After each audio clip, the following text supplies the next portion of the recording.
সবাইকে বন্ধু ভাবাই আমার সবচেয়ে বড় ভুল। বিতর্কের মাঝেই বড় পর্দায় নতুন যাত্রায় দেবলীনা। সোশ্যাল মিডিয়ায় টানা আলোচনার কেন্দ্রে ছিলেন গায়িকা দেবলীনা নন্দী। ব্যক্তিগত জীবনের ঝড় সামলে এখন তিনি নতুন অধ্যায়ে পা রাখছেন। কিছুদিন হাসপাতালে ভর্তি থাকার পর শারীরিকভাবে অনেকটাই সুস্থ হলেও মানসিকভাবে নিজেকে গুছিয়ে নেওয়ার চেষ্টা চলছে। আর এই সময়েই এলো তার জীবনের বড় সুখবর। প্রথমবার বড় পর্দায় গান গাওয়ার সুযোগ। মহুয়ার জীবনীতে কণ্ঠ। প্রযোজক রানা সরকারের ছবিতে মহুয়ার জীবনী নিয়ে তৈরি প্রজেক্টে গান গাইবেন দেবলীনা। আগে একাধিক ছবিতে ডাবিং করলেও এমন গুরুত্বপূর্ণ চরিত্রের সঙ্গে যুক্ত হওয়া তার কাছে একেবারেই নতুন অভিজ্ঞতা। তাই আনন্দের পাশাপাশি খানিকটা টেনশনও কাজ করছে। তার কথায় এই সুযোগ জীবনের বড় প্রাপ্তি এবং কাজকে আরও বড় পরিসরে তুলে ধরার দারুণ সুযোগ। সোশ্যাল মিডিয়ার চাপ থেকে দূরে।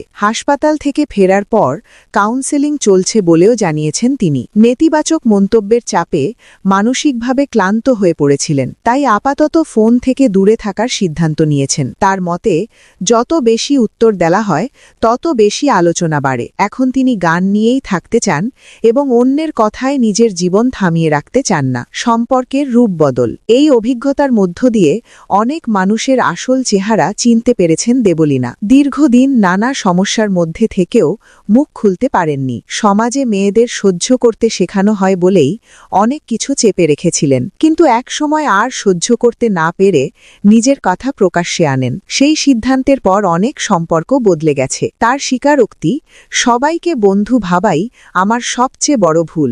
যত কথা বলেছি তত বেশি আঘাত পেয়েছি। পাওয়ার ইয়ার 2026। সবকিছুর মাঝেও 2026 সালকে নিজের জীবনের পাওয়ার ইয়ার হিসেবে দেখছেন তিনি। হারানোর পাশাপাশি এই বছরই নতুন সুযোগ, নতুন স্বপ্ন এবং নতুন শক্তি খুঁজে পেয়েছেন। মহুয়ার বায়োপিকে কাজ করার সুযোগ তাকে নতুনভাবে অনুপ্রাণিত করছে। ভবিষ্যতে আরও ভালো কাজ করে আবার দর্শকের হৃদয়ে জায়গা করে নিতে চান দেবলীনা।